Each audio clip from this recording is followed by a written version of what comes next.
어떻게 익었는지 알 수 있죠. 지금은 수확에 흥미진진한 시기이고 저는 여러분께 멜론이나 토마토처럼 과일과 뿌리 채소를 언제 따야 가장 좋은지 판단하는 몇 가지 아이디어를 알려드리고 싶어요. 우리는 오이, 비트루트, 그리고 단 옥수수와 감자도 살펴볼 거예요. 여기 있는 이 멜론들을 보면 아직 초록색인 덜 익은 멜론과의 차이를 아주 잘 볼 수 있어요. 그 색깔은 이 멜론이 생긴 지 3, 4주 전부터 쭉 자랬고 그리고 익은 멜론도 있어요. 사실 저는 이 멜론을 계속 지켜보고 있었어요. 먼저 이 멜론은 3, 4일 전에, 다음 멜론은 이틀 전에 익었어요. 그리고 저 노란색은 오늘 하루 동안 생긴 거예요. 비교해보면 오늘 아침과 지금 오후가 이렇게 달라졌어요. 오늘은 따뜻한 날이에요. 여기 안은 아마 34도쯤 되고 밖은 27도쯤 됩니다. 그래서 이게 바로 수확할 준비가 되어야 한다는 신호예요. 그리고 이 멜론들을 받쳐주는 게 아무것도 없다는 걸 보실 수 있죠. 그리고 너무 오래 두면 떨어지게 되는데 그건 정말 잘 익었다는 뜻이에요. 그리고 날카로운 칼만 있으면 이렇게 자를 수 있습니다. 그리고 이것을 보면 여러분은 줄기 주변이 갈라지는 것도 볼 수 있습니다. 이것도 익었다는 또 다른 신호이고 색깔이 변하는 것도 마찬가지입니다. 그리고 무엇보다도 가장 큰 단서는 이 놀라운 향기입니다. 지금 온실에 들어서면 바로 이 향기를 맡을 수 있습니다. 그래서 이것도 잠깐 살펴보고 안이 어떤지 보겠습니다. 그리고 제가 한두 개 다른 멜론도 보여드리면서 얼마나 다른지 설명해 드리겠습니다. 이건 오렌지색일 겁니다. 샤랑테 멜론이니까요. 샤랑테 멜론은 과육이 보통 오렌지색입니다. 그리고 이건 알바로라는 품종입니다. 와, 저거 보세요. 한 번만 맛볼게요. 참을 수 없네요. 그리고 저는 3월 28일에 씨를 뿌렸습니다. 5월 초 꽤 추운 날씨가 오기 직전에 여기에 심었습니다. 네? 예상대로 정말 맛있어요. 그리고 잎이 아직도 초록색이라 더 맛있는 것 같아요. 가끔 멜론은 열매가 익기 전에나 익는 동안 잎이 시들어버릴 때가 있는데 그러면 광합성을 충분히 하지 못해서 당분이 덜 들어가서 맛이 떨어집니다. 여기서는 붉은 거미 진드기 천적을 사용해 도움이 됐어요. 6월 말이나 7월 초에는 진드기가 잎을 심하게 해칠 수 있기 때문이에요. 지금은 사실 7월 21일이에요. 그래서 이게 제가 지금까지 키운 것 중에 가장 푸르러워요. 그래서 영상 설명란에 있는 링크를 확인해서 그 진드기 천적을 구매해 보세요. 이건 에미르라는 다른 품종이고 갈라지는 것도 볼 수 있어요. 그리고 향도 정말 좋아요. 그래서 저는 정말로 그걸 보면 느껴져요. 너무 오래 두는 건 위험해요. 저는 줄기를 남기고 싶어요. 사실 이 멜론들은 쓰리호스 슈즈펍에 팔 예정이에요. 그리고 줄기를 붙인 채로 보관하면 훨씬 더 오래 신선하게 유지돼요. 그렇지 않으면 땅에 떨어질 거예요. 이걸 조심히 내려놓고 나중에 가져가겠습니다. 그리고 여기에는 오겐이라는 다른 멜론이 있어요. 그리고 이 멜론은 속이 초록색이고 자라면서 겉도 꽤 초록색인 걸 볼 수 있는데 이건 이제 막 노랗게 변하기 시작했어요. 이것들도 역시 익는데 꽤 시간이 걸리는데 정말로 익으려면 4, 5일은 더 걸릴 수 있어요. 그리고 다음 단계도 저기에서 볼 수 있죠? 저도 땅에 멜론을 꽤 많이 그냥 두었는데 그 멜론들은 아마 이틀 정도 지나면 밝은 노란색으로 변할 거예요. 그게 바로 수확해서 먹기 좋은 시기라는 신호입니다. 토마토는 품종에 따라 조금씩 다르고 여기서 다양한 색깔을 볼 수 있습니다. 이건 노란 토마토입니다. 이건 확실히 수확할 준비가 됐고 비프 토마토는 항상 쉽게 떨어지지 않습니다. 이게 잘 떨어지는지 한번 볼게요. 아니요, 그래서 저는 꽃받침에 줄기가 붙은 채로 두고 싶어요. 그래서 저는 칼을 사용해서 송이를 자릅니다. 그러면 됩니다. 이렇게 하면 떨어져도 익을 수 있습니다. 사실 지금 이미 익었지만 토마토는 색이 막 돌기 시작하는 단계에 수확할 수 있습니다. 여기서는 아무것도 안 보여요. 방금 하나 있었고 이건 노란색과 주황색이 섞인 옥스하트 토마토로 이제 막 익기 시작했습니다. 지금 따도 되고 따서 두어도 익어요. 그렇게 수확해도 맛이 크게 떨어지진 않습니다. 하지만 체리 토마토, 특히 이런 썬골드처럼 완전히 색이 변할 때까지 식물에 두면 확실히 더 맛이 좋아집니다. 그래서 이건 이제 먹을 준비가 된 거고 정말 멋지죠? 그리고 이 토마토들은 촬영하기 전에 제가 살펴봤는데 이 중 하나는 제가 만졌을 때 실제로 떨어졌어요. 그게 바로 익었다는 신호고 이런 토마토들은 이렇게 쉽게 떨어집니다. 그리고 여기 주변에 갈라진 것도 걱정할 필요 없어요. 저는 전혀 신경 쓰지 않고 여전히 정말 맛있게 먹을 수 있습니다. 그리고 이것도 익었다는 또 다른 신호예요. 그리고 어딘가에 수확 바구니가 있는데 여기에 이 토마토들을 담을 거예요. 그리고 나서 밖으로 나가서 수박을 살펴볼 겁니다. 비닐하우스 안을 보면 익어가는 토마토가 정말 많다는 걸 알 수 있어요. 이 모든 일은 아주 최근에 일어난 일이고 때로는 계속 기다리다가 어느 순간 예상보다 더 많은 수확을 얻게 된다는 걸 보여주는 예입니다. 여기에는 수박이 있는데 저는 며칠 전부터야 이 수박을 알아차렸어요. 왜냐하면 수박은 식물로서 꽤 오랜 시간 동안 자라기 때문이죠. 오랫동안 열매가 없던 것이 갑자기 열매를 맺습니다. 그리고 익었는지 확인하는 한 가지 방법은 그냥 두드려 보는 거예요. 사실 이 소리가 약간은 텅 빈 소리처럼 들리긴 하는데 진짜로 텅 빈 소리가 나길 바라는 거죠. 아직 완전히 익은 건 아니라고 생각하지만 사실 이렇게 말하고 보니 이 작은 덩굴손을 보면 지금 이게 바로 그 덩굴이에요. 이 덩굴은 초록색보다는 갈색에 가까워져야 해요. 그래서 저한테는 이게 아직 수확할 때가 아니라는 신호예요. 수박은 참 재미있어요. 언제 열매를 맺을지 자기들만의 생각이 있거든요. 수박은 멜론처럼 익었다는 뚜렷한 신호가 없어요. 여기 있는 멜론들처럼 알바로 품종이 한 그루에서 멋지게 자랐어요. 하지만 보시다시피 멜론은 모두 초록색이고 비닐 터널은 온실만큼 따뜻하지 않아서 그렇죠. 좋은 점은 이렇게 차례로 수확할 수 있다는 거예요. 여기 에미르도 아직 모두 초록색이고 오겐도 마찬가지라서 괜찮아요. 오이처럼 서두를 필요는 없어요. 이 오이들은 한 달 넘게 계속 수확하고 있어요. 알다시피 여유도 있고 좋아 보이네요. 그건 하루 이틀 더 두면 더 커질 거예요.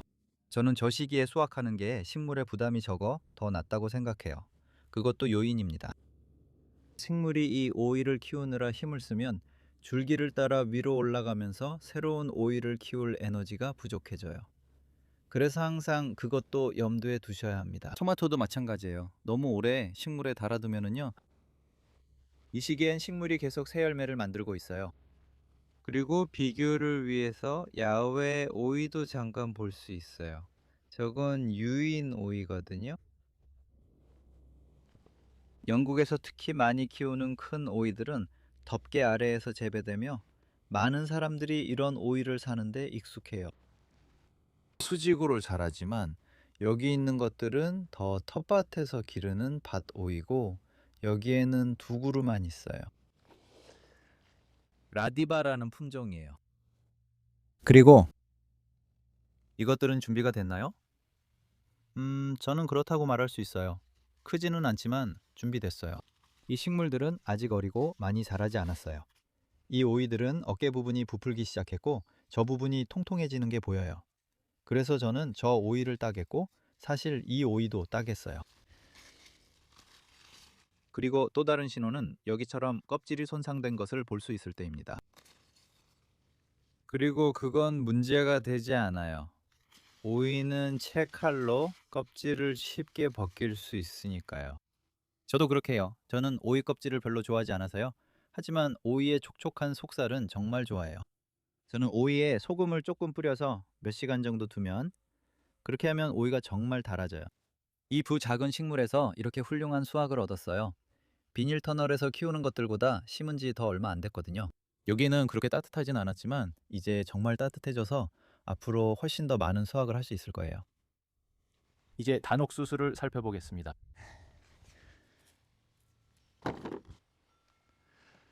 그래서 단옥수수는 수꽃이 색깔이 변해야 하고 그게 하나의 단서입니다. 여러 가지 단서가 있는데 만약 아직 완전히 익지 않은, 즉 예쁜 노란 알갱이가 많이 없는 옥수수를 따게 된다면 그래도 먹을 수는 있어요. 여전히 먹을 수 있지만 아마 그렇게 맛있지는 않을 거예요. 좀 더 미니 옥수수 같은 느낌이죠. 옥수수 속도 먹을 수 있습니다. 그리고 수염이 약간 갈색으로 변하는 것도 있는데 사실 제가 기대했던 것만큼 갈색이 되지는 않았어요. 그리고 정말 빨리 익었어요. 이 옥수수에서 약간 부풀고 통통해진 느낌을 찾고 있는데 사실 많은 것들이 이미 익은 것처럼 보여요. 여기에는 수확할 게 많아요. 이제 곧 이걸 따려고 하는데 이렇게 그냥 꺾어서 따면 돼요. 그리고 아래쪽도 살펴보면서 두 번째 옥수수가 있는지 확인하고 있어요. 그런데 이번 경우에는 딱히 없네요. 저건 옥수수 이삭 비슷하긴 하지만 제대로 된 건 아니에요. 그래서 사실 지금 저 식물을 뽑아낼 거예요. 왜냐하면 저 식물이 다른 식물들의 수분을 빼앗고 있기 때문이에요. 그래서 저는 식물에서 수확할 수 있는 걸 다 수확하면 바로 그 식물을 제거합니다. 한번 볼까요? 와, 네, 저거 보세요. 정말 아름다운 옥수수네요. 그리고 아주 잘 여문 것도 볼 수 있어요. 부럭 형태로 심으면 도움이 되지만 필수는 아니에요. 저도 줄로 심어 옥수수를 잘 키운 적이 있습니다. 그렇게 할 수도 있지만 알이 그렇게 꽉 차게 나오진 않아요. 여기서 일어나는 일은 수곡가루가 이 윗부분에서 떨어진다는 거예요. 그게 아마 한 달 전쯤이었을 겁니다. 그리고 이 아래로 내려가는 각각의 수염에 수곡가루가 하나씩 떨어져야 해요. 각 수염이 옥수수 알과 하나씩 연결되어 있습니다. 와, 저는 그냥 이걸 벗기지 않을 수가 없네요. 부러뜨릴 수 있을지 볼게요. 안 되네요. 그리고 이 품종도 초당도 품종이라서 언제 수확하느냐뿐만 아니라 언제 먹느냐도 중요한 거죠. 이런 슈퍼스위트 품종들은 예전 고정종보다 훨씬 오래 달콤함을 유지합니다. 물론 예전 품종도 여전히 키울 가치가 있습니다. 하지만 그런 품종들은 수확한 후에 가능한 한 빨리 먹어야 해요. 왜냐하면 당분이 줄어들기 때문이죠. 반면에 이 품종은 당분이 유지돼요.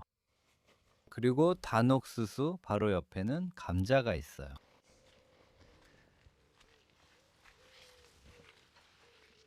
이것들은 대질의 품종이에요. 이 품종은 만생종이에요. 즉 무슨 뜻이냐면 만생종은 더 늦게 수확한다는 거예요. 감자에는 조숙성에 따라 여러 종류가 있어요. 조생종은 보통 6월 초에서 중순에 수확하고 중생종은 7월 초에 수확해요. 지금은 7월 말이지만 보통 8월입니다. 감자 역병만 없으면 이때가 주 수확입니다. 그래서 이건 땅을 파지 않고 그냥 잡아당겨서 수확하는 거예요. 모든 줄기를 손으로 감싸쥐고 천천히 위로 당깁니다. 그리고 보시다시피 수확물이 이렇게 나왔네요. 그리고 나쁘지 않네요. 저는 그게 자랑스럽지만 비가 없어왔으면 더 컸을 거예요. 우리는 물을 많이 주지 않았고 흙도 건조하고 먼지가 많아요. 해바라기와도 가까워요. 그리고 어떤 사람들은 해바라기가 타 감작용이 있다고 하는데 그건 다른 식물과 잘 어울리지 않는다는 뜻이죠. 혹은 그 반대일 수도 있고요. 하지만 사실 전혀 그렇지 않고 해바라기가 자라기 위해 많은 수분을 필요로 하기 때문이에요. 하지만 저는 해바라기를 정말 좋아해서 감자 수확이 조금 적더라도 기꺼이 감수할 수 있어요. 그리고 먹지 않는 부분은 모두 퇴비로 만드는 게 좋아요. 여기 씨감자에 보이시죠? 이게 이번 경우에 우리가 4월에 심었던 씨앗이에요. 그리고 그것도 퇴비로 만들면 좋아요. 그래서 이런 것들은 모두 퇴비 더미에 넣을 수 있습니다. 그리고 이걸 제 수압 바구니에 넣을 거고 이제 비트를 살펴볼 거예요.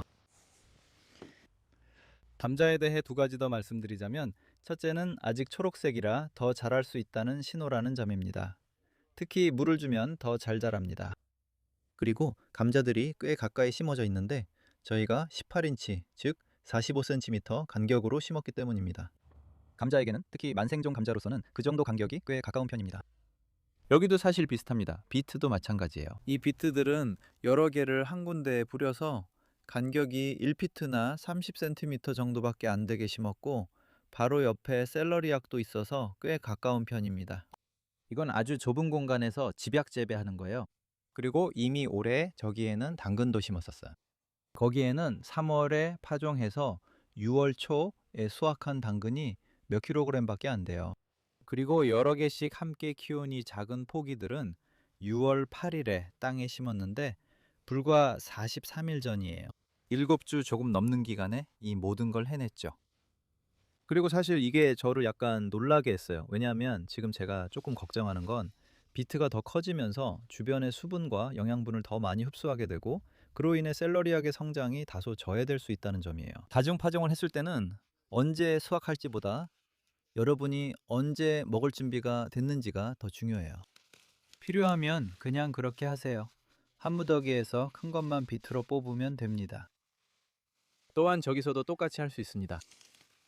얼마나 쉽게 뽑히는지 보실 수 있습니다. 이건 퓨어조로 흰 고리가 있고 정말 달콤한 비트루트입니다.